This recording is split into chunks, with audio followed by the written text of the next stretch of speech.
आज मैं शेयर करूंगी अपनी फेवरेट रेसिपी जो है रसमलाई केक, या आप इसको 3 मिल्क केक कह लीजिए। बहुत ही इजी, ठंडा ठंडा, मुंह में जाते ही घुल जाए। इजी रेसिपी है। जल्दी से हम बनाना शुरू करते हैं। अस्सलाम वालेकुम, मैं हूं मदीहा और आप देख रहे हैं channel just Madiha Urdu recipe. चलिए जल्दी से केक बनाना स्टार्ट करते हैं। बिस्मिल्लाहिर्रहमानिर्रहीम। 4 अंडे चाहिए हमें और वो भी रूम टेम्परेचर पे। बेकिंग करते हुए तमाम इंग्रेडिएंट्स रूम टेम्परेचर पे ही होने चाहिए। इलेक्ट्रिक बीटर से हम अंडों को बीट करना शुरू करेंगे और थोड़ा सा हम इसको बीट करेंगे। उसके बाद हम इसमें ऐड करेंगे वनीला।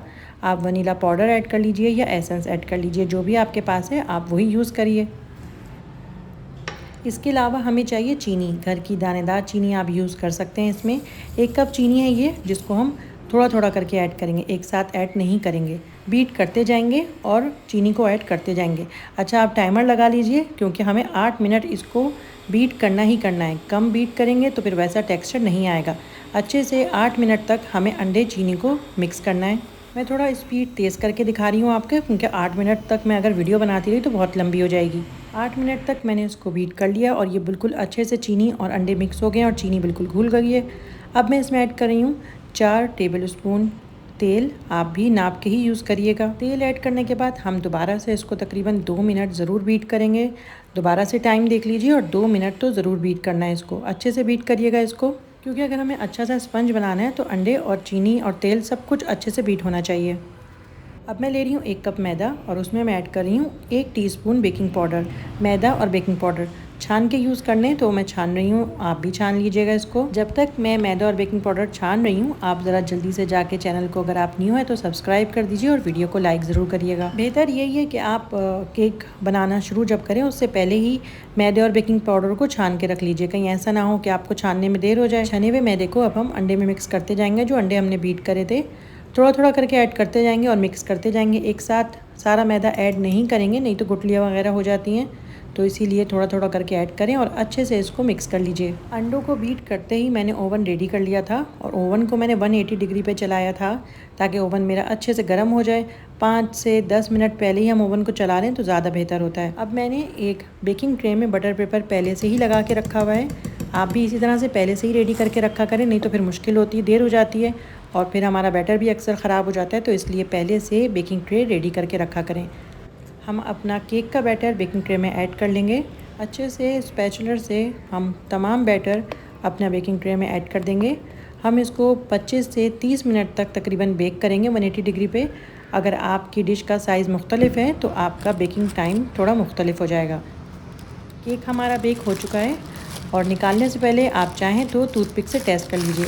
अब हम इसको थोड़ी देर के लिए बाहर छोड़ेंगे और उसके बाद इसका हम बटर पेपर उतार लेंगे।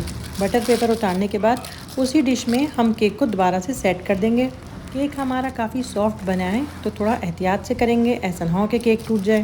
केक को ट्रे में सेट करने के बाद हम कांटे के चमचे से या फिर टूथपिक से, जो भी आपके पास है, अच्छे से इसमें होल करेंगे पूरे केक के स्पंज में, ताकि ये जब हम इसमें मिल्क ऐड करें तो ये अच्छे से सोक कर ले मिल्क को। होल करने के बाद हम केक को साइड पे रख देंगे और जब तक इसमें मिल्क ऐड नहीं करेंगे जब तक ये केक हमारा रूम टेम्परेचर पे ना आ जाए। चलिए जब तक हम सोक करने के लिए मिल्क रेडी कर लेते हैं। पहले मैं यूज़ कर रही हूँ कोई सा भी दूध, फुल फैट। उसके बाद हम इसमें ऐड करेंगे एवेपोरेटेड मिल्क, जो आपको बाज़ार से ईज़िली मिल जाएगा। और उसके बाद हम इसमें ऐड करेंगे कंडेंस मिल्क, जिसको कुमेल भी कहते हैं, वो भी आपको इजीली बाज़ार से मिल जाएगा। 3 तरह के मिल्क हमने इसमें ऐड करे हैं, क्योंकि इसको 3 मिल्क केक कह लें या फिर इसको रसमलाई केक कह लें आप इसको। मिल्क के बाद हमने इसमें ऐड किया है इलायची का पाउडर। आप इलायची का पाउडर अगर ना यूज़ करना चाहें तो आप ना यूज़ करें, लेकिन अगर आप रसमलाई का टेस्ट चाहते हैं तो इलायची का पाउडर से आपको रसमलाई का टोटल टेस्ट आएगा। जो मिल्क हमने मिक्स करें हैं उसमें से तकरीबन 1.5 कप मैं यूज़ कर रही हूँ और अच्छे से केक पे मैं इसको ऐड कर रही हूँ और केक को अच्छे से भिगो दूँगी। चमचे की मदद से या किसी भी कप की मदद से अच्छे से हम केक में ये मिल्क ऐड करेंगे और अच्छे से केक को भिगो लेंगे। अगर आपको ज़्यादा भीगा हुआ वेट केक पसंद है तो आप चाहें तो थोड़ा सी ज़्यादा क्वांटिटी यूज़ कर सकते हैं केक को सोक करने के लिए दूध की। अब जो बाकी मिल्क बचा है इसको हम फ्रिज में रख देंगे। अब हमें केक के लिए चाहिए विप क्रीम। कोई सी भी विप क्रीम यूज़ करिए, ठंडी होनी चाहिए बिल्कुल। जितनी ठंडी होगी उतने अच्छे से बीट होगी, थिक हो जाएगी जल्दी से।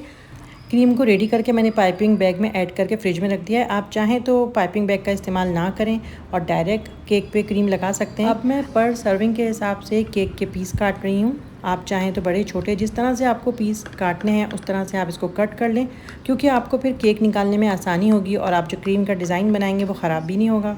केक के पीस काटने के बाद अब मैं इस पर क्रीम लगा रही हूँ। जिस तरह से भी आपको पसंद है उस तरीके से आप क्रीम लगाइए। आपको पाइपिंग बैग यूज़ नहीं करना है तो आप डायरेक्ट जो है ना क्रीम लगा सकते हैं। क्रीम लगाने के बाद हम इसमें क्रश किए हुए पिस्ते ऐड करेंगे। आप चाहें तो और भी कुछ ऐड कर सकते हैं, लेकिन पिस्ते ज़रूर ऐड करिएगा अगर आपको रस मलाई का टेस्ट चाहिए तो। कितना प्यारा और मज़ेदार केक लग रहा है और आसान भी बहुत है। रेसिपी को जल्दी से ट्राई करिएगा। कुछ भी समझ नहीं आए तो आप मुझे कमेंट कर सकते हैं और आप चाहें तो मुझे इंस्टाग्राम पे भी फॉलो कर सकते हैं। केक को अच्छे से ठंडा करके सर्व करिएगा और जो हमने मिल्क बचा लिया था वो हम इसको सर्व करते हुए इस पे ऐड करेंगे।